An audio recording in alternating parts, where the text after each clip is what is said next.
So, ito nga po mga lods, kung napapansin niyo po sa Facebook, meron pong bagong viral ngayon or ano yata nung nakaraan na natin yun, na yung about kay Cholos Flores.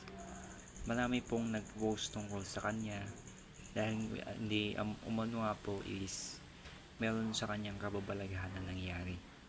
At meron din po ako nalaman na siya po daw ay na-stuck po sa pinakamalalim na ilog na yun.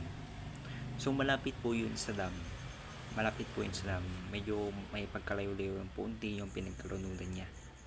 Hindi ko po alam saan location yun. Hindi ko na po lang po sasabihin dahil disclaimer lang po.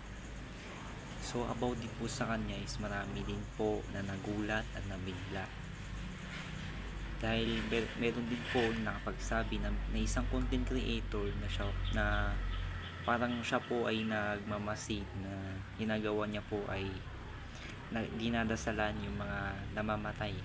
Ay ang ginawa niya po is nag-alay siya at nagdasal siya na gamit ang pag-alay sa manok na pinausukan niya po malapit sa ilog na yon na pinaglubugan ni Joros Flores.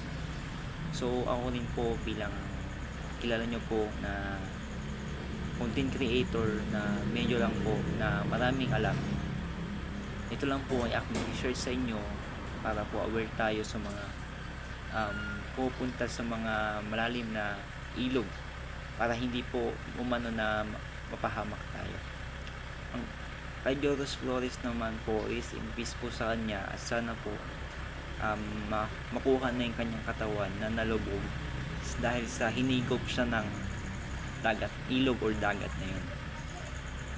Dahil siya daw po ay nung nahigop is meron ding marunong na ng mga card magbasa.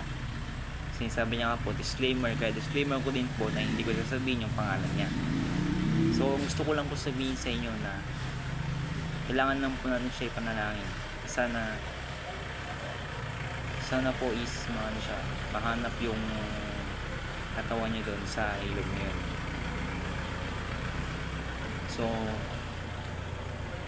gusto ko rin po sabihin na wag na po nating padamihin at ikalap yung nangyari sa kanya, kasi marami din pong na-influence na parang iniisip ng iba na ginagawang pera bilang viewers yung about kay George Flores. Kailangan po natin respetuhin at disiplinahin yung pagkamatay niya. Kung isang post lang po dapat.